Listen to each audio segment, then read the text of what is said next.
Chapter 490 to 492. Adamantine Sealing Chains? Muttered Danzo with a thoughtful expression, then instructed one of the root subordinates. Bring the secret scroll of adamantine sealing chains. Yes, Danzo-sama.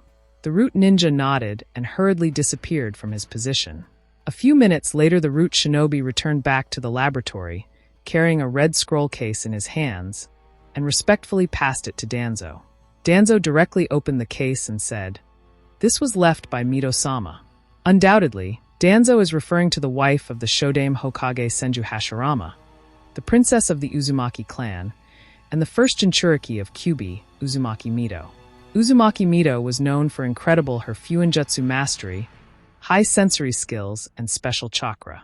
In terms of personal strength, she was no inferior to Naidame Hokage Senju Tobarama, and with the Kyubi sealed inside her, her strength was definitely superior to Naidame Hokage.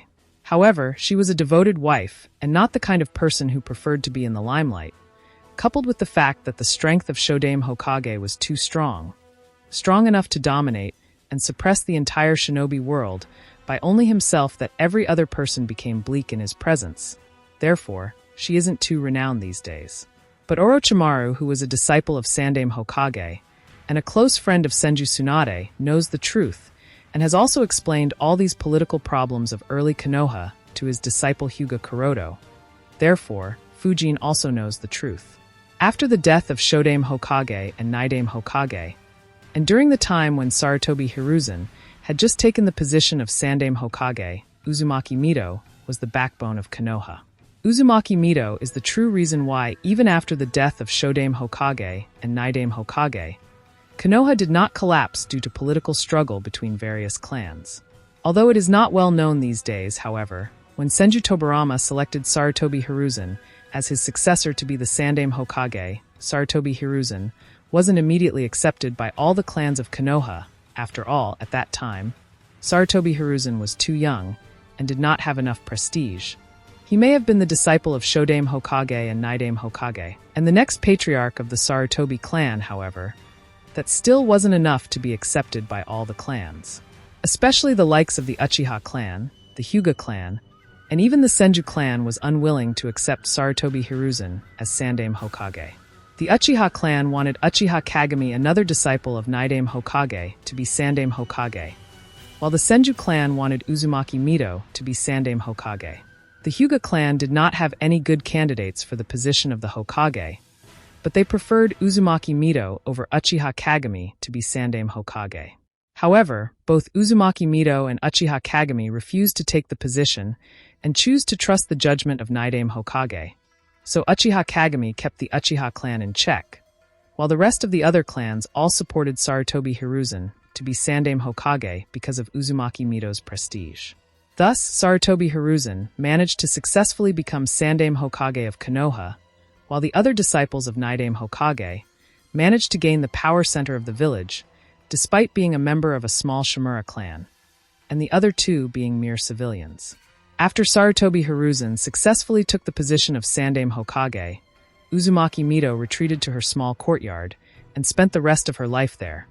She rarely ever ventured out, and even took her final breath there and died in that small courtyard before passing the Kyubi to Uzumaki Kushina. Therefore, even if the younger generation of Konoha may not know Uzumaki Mito very well, however, all three, including Shimura Danzo, Orochimaru, and Fujin, know about Uzumaki Mito quite deeply, and refer to her in a very respectful manner, because she is indeed a woman worthy of true respect.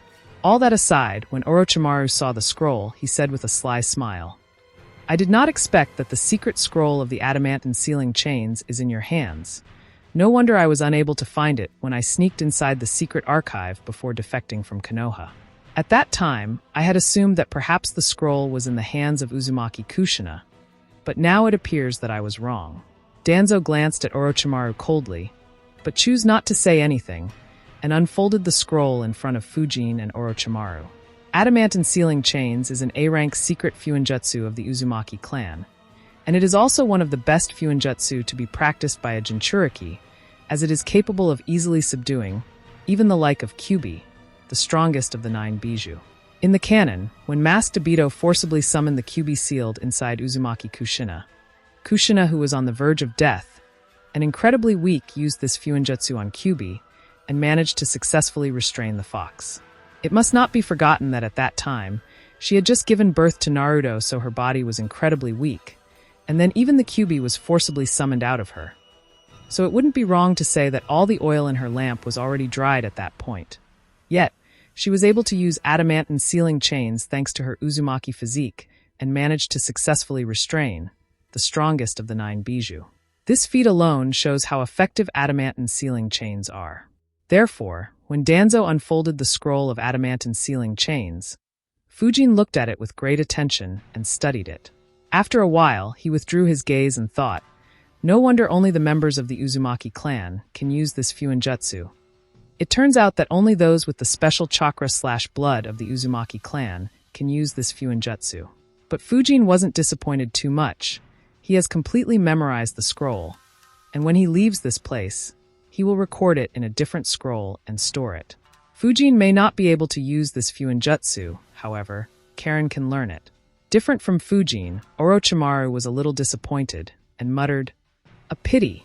According to Orochimaru, the Uzumaki clan has long since disappeared. At present, Uzumaki Nagato, leader of the Akatsuki organization, and Uzumaki Naruto, the current Jinchuriki of Kyubi, are the only members of the Uzumaki clan left in the shinobi world.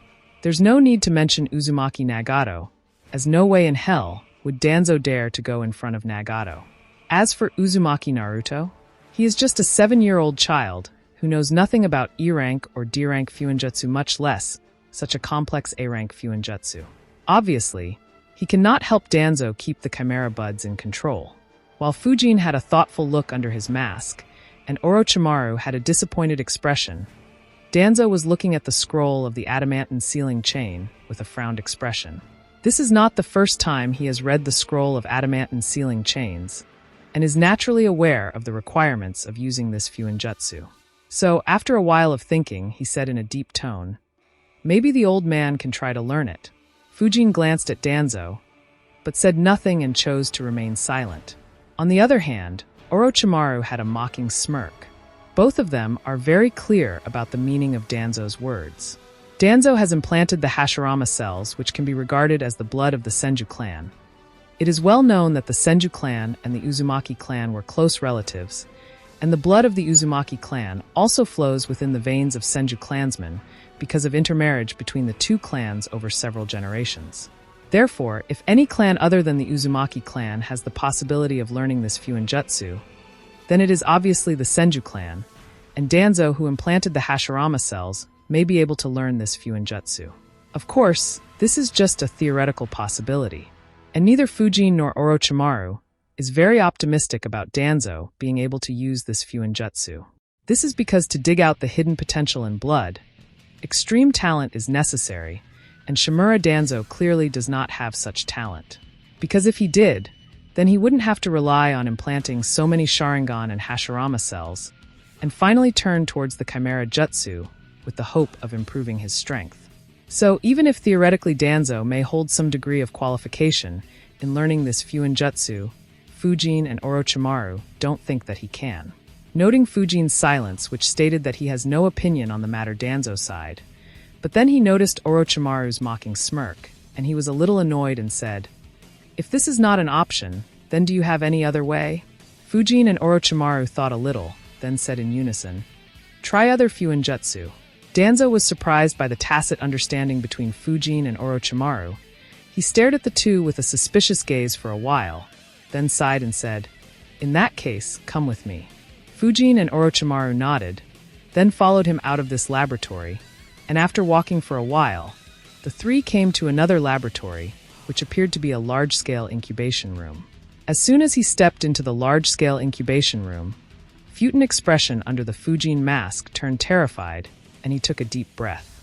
The scale of this incubation room is extremely large, with rows and rows of large incubation capsules arranged horizontally and vertically. At a mere glance, Fujin could see that hundreds of large incubation tanks and more than 30 researchers were busy in the laboratory. Not only this, but similar to the previous laboratory, this laboratory is also highly advanced. Some of the things Fujin has never even seen before.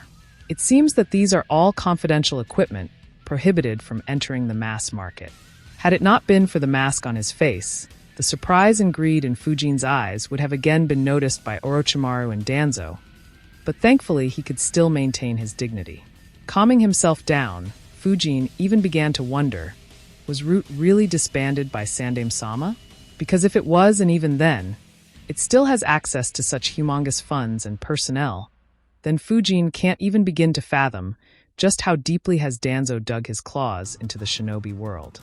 At the same time, Fujin also realized that perhaps Sandaime-sama himself doesn't even know the true depths of Shimura Danzo's root. But different from Fujin, Orochimaru did not have all that complicated or surprised look. He used and was used by the root several years ago. Therefore, he knows quite deeply about root. Danzo did not know about Fujin's thoughts, nor did he care, because in his eyes, an organization as big and secretive as Amatsukami must have its own depths. Besides, what they see here is only a part of what root is truly capable of. As this is just one of the laboratories, there are many other laboratories. Some of them are so secretive that aside from himself, only a dozen people know about them. And one particular laboratory is only known to him and an extremely loyal researcher named Shigaraki Tanuki. What's being researched there is only known to him and Shigaraki Tanuki. Anyway, Danzo led Fujin and Orochimaru inside the incubation room, and while pointing towards the large incubation capsules in front, he said, "The old man has already tried more than 20 different seals on these chimera buds, but the effect is not ideal." Looking at the large incubation capsule in front of him, Fujin sighed. From where does he bring such high funds? Fujin's reason for sigh is reasonable because in these hundreds of large incubation capsules chimera buds are being cultivated, and many of the chimera buds that have already been cultivated have been engraved with Fuinjutsu, which clearly means Danzo has done a lot of experiments in private. It is important to know that creating and cultivating a chimera bud is as expensive as creating a clone body. And unlike Fujin's case, where he seized a lot of these from Shino, the chimera buds created and cultivated by Danzo are all done with his resources. Aside from solving the technical aspects, the consumption of resources for cultivating hundreds of chimera buds at a time is an astronomical figure that Fujin can't even calculate. And then there is the fact that Danzo says that he has already tried 20 different seals, but the result has been a failure, which means that 20 shinobi have been sacrificed by him. This is simply cheating. Fujin wanted to cry tears of blood. At the same time, he couldn't help but be glad that he chose Shimura Danzo to be his pawn. Orochimaru was also surprised, of course. His surprise was not related to Danzo's depths, but something else entirely. The fact that in just a few days Danzo not only cultivated hundreds of chimera buds, but even started the experimentation and testing procedure. This clearly indicates something, so glancing at Danzo from the corner of his eyes, Orochimaru sneered. Is he so impatient? But soon Orochimaru's gaze turned to that of pity, or to say to that of sympathy. In Orochimaru's eyes, Shimura Danzo is no longer the man who is the darkness of Konoha, no longer the man who would protect Konoha from shadows like he used to once. The man has completely changed into a foolish creature who has been caught in the whirlpool of greed for power, paranoia, and madness. And for these things, he is willing to destroy everything, be that morality, humanity, and even his loyalty. After recovering his mind, Fujin observed the results of Danzo's experiments. Chimera buds have the characteristics of swallowing flesh and blood, and it constantly changes shape and form on its own will. Therefore, maintaining control over the chimera buds for a long time is a very difficult task, even with the use of Fuinjutsu. And engraving and activating a seal on chimera buds is not that difficult. The difficult part comes afterward, during the ritual process.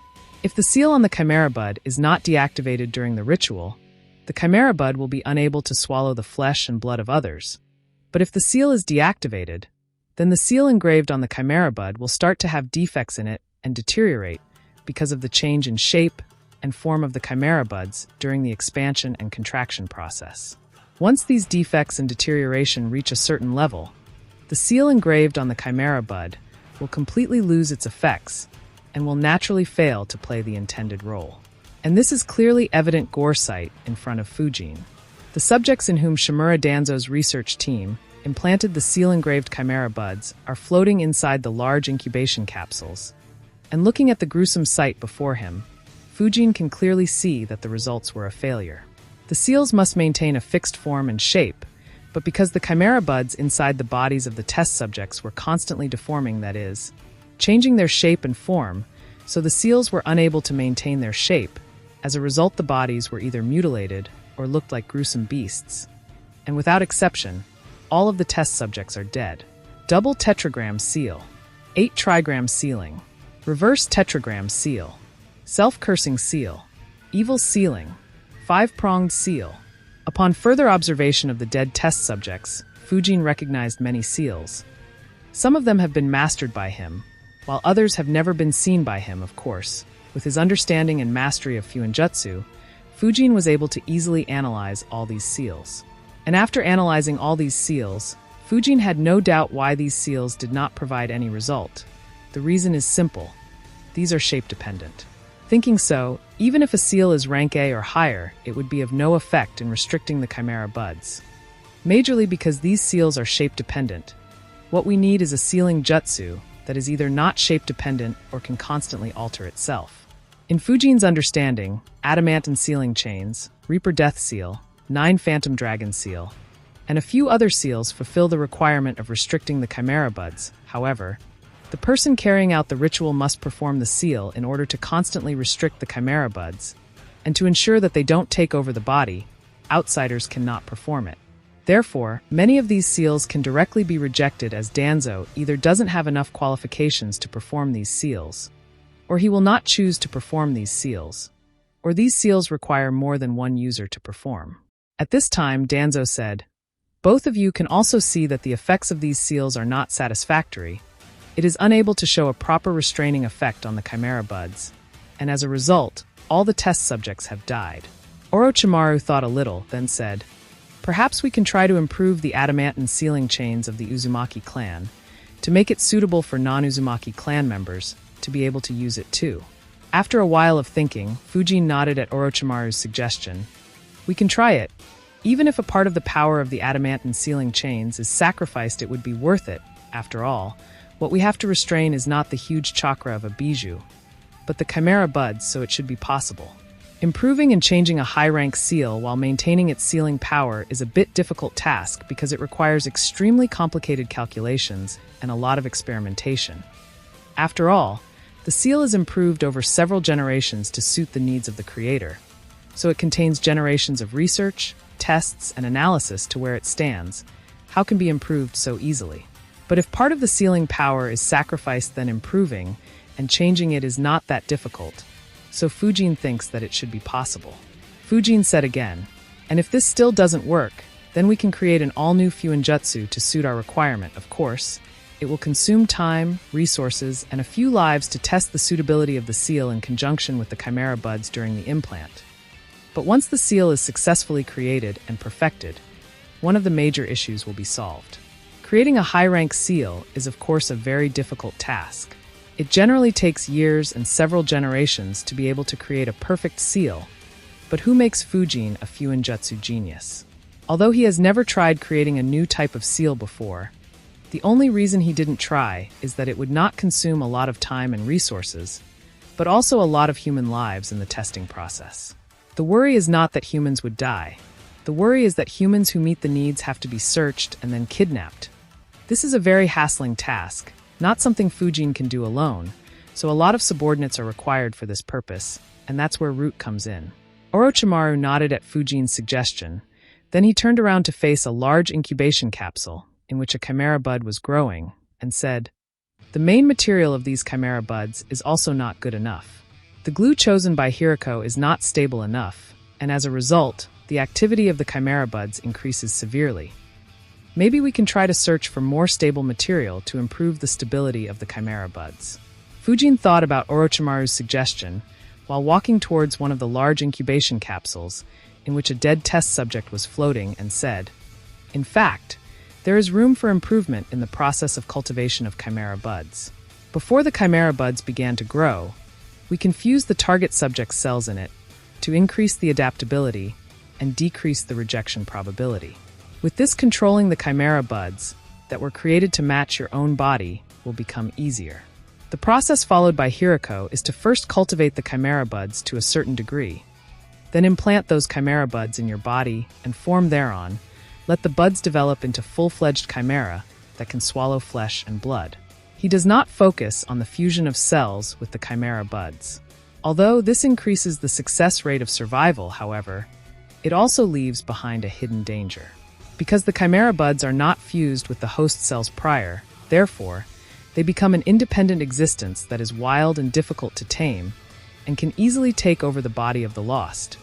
Much like a bijou when a Jinchuriki loses control over his emotions, which is incredibly dangerous. However, if the approach suggested by Fujin is used and cell fusion is done prior, then although the success rate of implant would decrease and the expense of creating a chimera bud would increase, however, the hosts will be able to control the chimera buds much more easily compared to before. Orochimaru was indeed impressed by Fujin's idea, and further began to discuss other problems and methods that be used to solve those problems. Fujin wasn't left behind, and he was similar to Orochimaru. He too suggested many ideas and possibilities for their success to further improve the chimera buds. Listening to their discussion of one suggesting, the other analyzing its possibility, and then further expressing his doubts and helping out clear up the mistakes, then the process would reverse and the discussion continued. While Shimura Danzo and his researchers on the sidelines looked at the two great minds working together with saucer-like eyes, they, who were completely stuck and felt that the experiment has fallen on a dead end, suddenly felt a sense of enlightenment after listening to Fujin and Orochimaru's discussion. Danzo looked at Fujin and Orochimaru, who were still discussing the improvement plan of chimera buds, and thought to himself, it was right to let them participate in this experiment. Shimura Danzo, of course, did not know that these ideas of improving the chimera buds were not brought out on the spot by Fujin and Orochimaru, but have been conceived in their minds for quite a while now. It's just that both master and disciple suffer from the lack of personnel and financial resources. Therefore, they have not been able to implement these plans. For example, the choice of glue material to be used for creating the chimera buds. Both know that Hiriko is not a fool. Since he chose this glue so obviously, he must have his own consideration. But if you want to improve the material, there are various requirements. First, there must exist a better and more stable material in the shinobi world. Perhaps it exists and perhaps it does not exist. But assuming that it exists, then comes the second problem of being able to find it. And finding is not about just going to a shop and buying all types of possible materials. No, it's far from it. Finding is related to searching the material, bringing it back, examining it, creating the chimera bud out of it, implanting it inside a test subject, living, breathing shinobi, then seeing the result, and finally determining whether it is better or not. Even if all the experiments in the middle are ignored, finding, transporting, researching, cultivating, capturing shinobi, and implanting again consumes a lot of manpower and material resources, and even then, there is no guarantee that it will be a success. So the complete cycle will repeat until a better and more stable material is found. As for improving the process of cultivation, it is not as easy as one thinks, because it will directly decrease the success rate of survival after the implantation, but the success rate must be determined and improved. It must not be forgotten that probability is a very magical thing. Once it decreases, then the methods of increasing this probability is a very difficult task, as it requires in-depth experimentation and sacrifice of human life. The consumption of materialistic resources and human lives could increase up to 10 times, 100 times, or even 1,000 times and 10,000 times. So, all these suggestions of Orochimaru and Fujin belong to the category that they should not be tried. But if tried, then they are simply bottomless pits that would keep consuming funds and human lives until a suitable result appears. Fujin and Orochimaru just want to use Danzo's financial and personnel resources to try their previous ideas that they couldn't put into practice, because both understand that these ideas would consume at least a few billion ryo, as well as hundreds, if not thousands of human lives. While Fujin and Orochimaru are busy exploiting Shimura Danzo's power, the scene changes to somewhere outside Konohagakure. Whoosh, whoosh, whoosh, whoosh. With the sound of breaking through the wind, one after another several figures landed in a forest zone. These figures are all dressed as Konoha Umbu. If Fujin was here, he will definitely recognize that the leader of these Umbu is none other than the captain of Sandaime Hokage's guards. After looking around for a while and receiving reports from his subordinates that everything was in order, the captain of the Hokage guards released a particular smoke and said to seemingly no one, "He's here." Following his words, a stream of light appeared across the forest, and one by one many figures emerged out of the state of invisibility. The forest that seemed completely empty only a while ago was filled with a dozen figures in the blink of an eye. These figures, without exception, were all dressed in the shinobi gear of a Wagakure. The leader of this group of Wagakure shinobi was a short and bald old man with few white hairs, a white mustache, white beard, and a big red nose. The identity of this short old is none other than the Sandaime Tsuchikage of a Wagakure, Anoki of both scales. Anoki, who was floating in midair with both hands behind his back, along with 3 elite jonin of a Wagakure, slowly landed on the ground. The captain of the Hokage guard came forward and bowed to Anoki and said, "Tsuchikage Dano, I am the captain of Hokage-sama's guard. We of Konoha are here to escort Tsuchikage Dano's entourage to Konoha." Anoki nodded lightly, then questioned, "Have the other Kage arrived?" The captain of the Hokage guard nodded respectfully. "Yes, Tsuchikage Dano, the other 3 Kage, including the Godame Kazakage Pakura-sama, Yondaime Reikage-sama, and Yondaime Mizuki Jigoro-sama have all arrived safely." Anoki nodded, then slapped the back of his head and said with a depressed expression, "Sigh, who would have thought that a time would come when the Gakage would meet in such secrecy? It's really inconceivable." Hokage guards and the others also sighed. Then, under the leadership of the captain of the Hokage guard, Sandaime Tsuchikage and his entourage bypassed the Konoha's patrol, and using a newly created secret route, they secretly entered the same secret base in Konoha that the Kazakage, Reikage, and Mizukage have been using for the past few days. Outskirts of Konohagakure. Caw, caw, caw, caw, caw, caw. Accompanied by multiple cawing sounds, a murder of black crows flew from one side of the forest to the other. The Konoha shinobi, who was responsible for the patrol duties, looked at the murder of crows that soon disappeared into black dots and muttered to his companion with a doubtful expression, "Hey, Nato, don't you think the number of crows in the nearby forest has increased several times in the past few days?" The Konoha shinobi named Nato thought a little and nodded. "Now that I think about it, it seems to be true. Not only this patrol team, but many other people have noticed this sudden increase in the number of crows, and the Umbu even reported this issue to the Hokage, as such a sudden change is simply unreasonable, and the members of the Konoha Umbu were worried that someone is trying to spy on the village using these crows." However, Sandaime Hokage did not say anything and instructed them to consciously ignore this issue. So even if Umbu were a little worried because of Hokage-sama's orders, they did not say anything, chose to trust his judgment, and decided to consciously ignore the presence of these crows. Of course, Sarutobi Hiruzen has not foolishly ignored this matter, and he has his own considerations for the sudden increase in the number of crows. As for what exactly that reason is, it is perhaps only known to him. Whatever that may be, the real reason for the sudden increase in the number of crows is Hyuga Kuroto. 3 whole weeks have already passed since Itachi and Shirsue's original disappeared, and about a week ago, even the crow clones the 2 of them left behind disappeared all of a sudden for seemingly no reason. Although Kuroto managed to cover up their disappearance somehow, it didn't change the fact that he has lost all forms of contact with Shirsue and Itachi. The earlier disappearance of the original did worry Kuroto, but the sudden disappearance of crow clones has started to make him feel a bit uneasy. But because there is no clue, so Kuroto can only spread out thousands of ninja crows and snakes to conduct a carpet search. Of course, he did not spread out too many snakes near Konoha, else it would definitely attract Orochimaru's attention, which is something Kuroto doesn't want.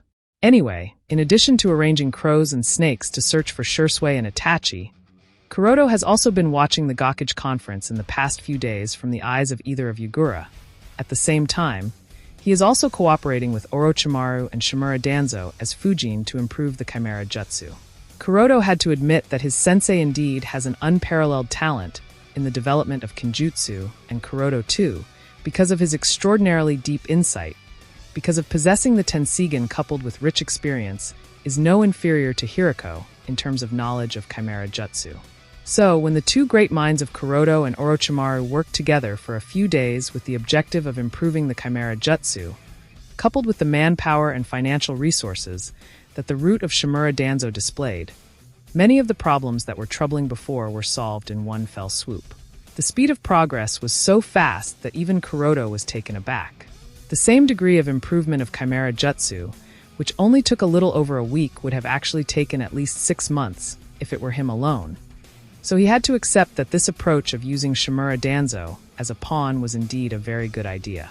Today, Kuroto, who is controlling the Futon clone and wearing the Fujin disguise, is at one of the laboratories of Root, and is currently testing the performance of one of the new colloidal materials to determine whether it is suitable for cultivating the Chimera buds.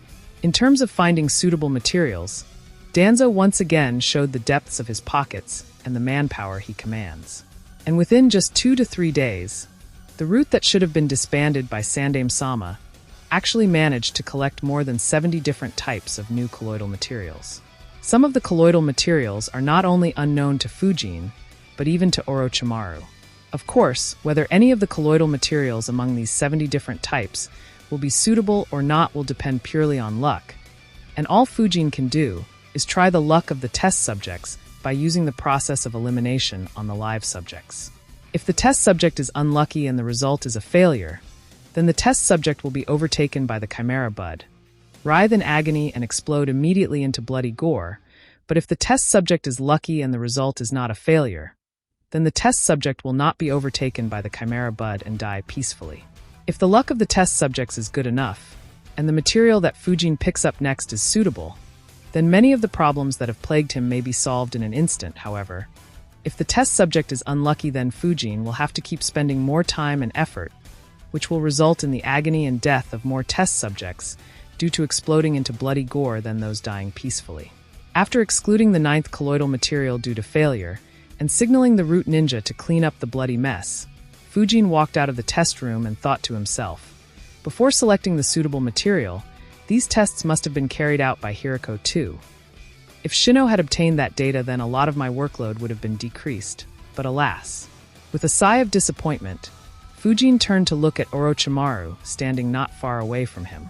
Similar to Fujin, Orochimaru is also doing the performance test to select a new colloidal material. Fujin is always surprised by the change in Orochimaru while he is doing anything related to research. The insidious, wicked, and cunning snake completely turns into something else. His entire mind gets focused, and as a result, he becomes fully absorbed, and his attitude turns meticulous with no signs of superfluous expression. This change in Orochimaru also reminds Fujin of his early genin days, when he used to work as Orochimaru's lab assistant, in carrying out many types of research. And now, Fujin is no longer just a lab assistant of Orochimaru. He has graduated from being a lab assistant to a qualified equal collaborator, who, thinking so, an unusual smile appeared on his emotional face under the mask, and he can't help but think unexpectedly, I have come so far. But soon a determined look appeared on his face, and he thought, but I still have a long road ahead, so I must not get ahead of myself. Fujin soon retracted his gaze, then his expression turned into a frowned one. He is not exactly sure why, but for some reason, he is having a bad feeling today. It's a gut feeling. It's as if something is about to happen today, like an ominous foreboding. Of course, Fujin did not ignore his gut feeling, because he understands very well that as long as the soul is strong enough, and the insight is high enough, it will have some miraculous effects. This is also how a few forms of future-telling work. Therefore, Fujin's gut feeling is telling him that something is about to happen, and Kuroto can only think of one thing that is big enough to even make him feel pressured. Is today the day Akatsuki organization attacks Konoha for revenge? Konohagakure. Today, the streets are crowded with people, and it is especially lively today. The reason is also very simple. Today is the day a new generation of students is enrolled in the academy. Amidst the crowd, Hyuga Hizashi, wearing regular clothing, led his son, Hyuga Niji, in the direction of the academy. When Niji came to the academy, he did not misbehave, laugh, or play unlike most of the other children. Instead, he carefully observed and analyzed the contemporaries who were also here to be admitted to the academy. After a while of observation, Niji's serious face shook slightly, and he sighed in disappointment. Hisashi has been paying attention to Niji's behavior and asked, "What happened?" Niji replied with a somewhat regrettable expression, "Oto-sama, there doesn't seem to be any good student who could prove to be a challenge." Hisashi smiled slightly and shook his head. Hisashi is well aware that his son is a very rare genius, even by the high standards of the Hyuga clan. And even when looking at the entire Konoha village, there have been very few shinobi who could match up to his talent. So Hisashi wasn't much surprised that no one in this academic year interests Niji. After all, not everyone is a born genius. But Hisashi as a father must also make sure that Niji doesn't get too ahead of himself and lost sight of himself.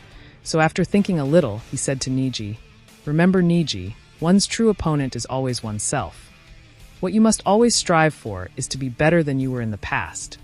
Only this way will you know your path forward." Niji listened intently to his father and nodded. "Yes, Oto-sama, I will keep these words in mind." The forms for the academy were already filled, and then the entrance ceremony began, which lasted for a long time and didn't end until the evening. After everything was done, the pair of father and son walked out of the gate of the academy, but noting that Niji was not in high spirits. Instead, he had a thoughtful expression, so Hisashi asked, "What are you thinking about, Niji?" With a bit of hesitation, Niji looked at Hisashi and asked, "Oto-sama, did you not say that Hokage-sama hosts the entrance ceremony every year? But Hokage-sama did not come for the ceremony today. Is it because this year is not good enough and worthy of Hokage-sama's attention?" Hisashi looked at Niji with a complicated expression.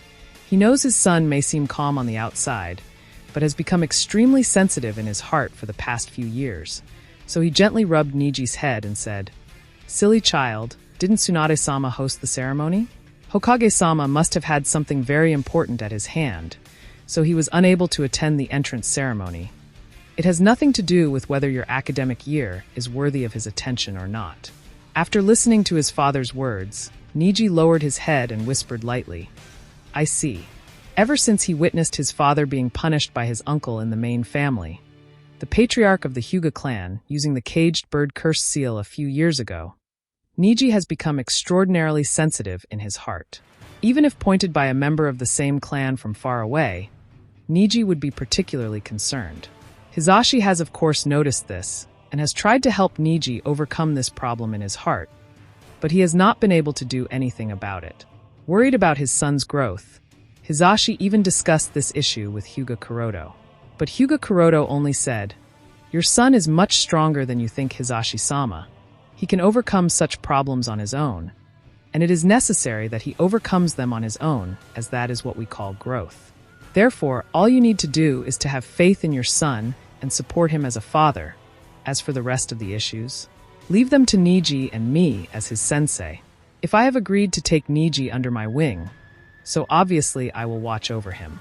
Noting Kuroto's confidence in Niji, Hisashi chose to trust him and hasn't particularly said anything to Niji in regard to his sensitive character, only hoping that his son will be able to overcome this problem on his own as he grows up.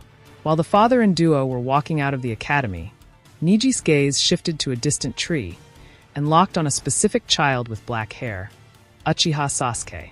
Hisashi also cast his gaze over and said casually, "If I remember correctly, the second child of the Uchiha patriarch is a year younger than you, so he should not be starting the academy until next year." Niji said with a serious tone, "I see, Oto-sama. According to what Kuroto-sensei told me, Uchiha Sasuke has a very high potential. It's a pity that he is not in the same year, otherwise I could compete against him." On the tree, 3 children were present, 2 boys and 1 girl.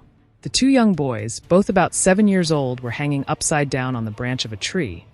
One had blonde hair, blue eyes, and 6 whiskers on his face, while the other kid had black hair and black eyes. At the same time, the young girl, about 6 years old with similar black hair and black eyes, was sitting on the swing.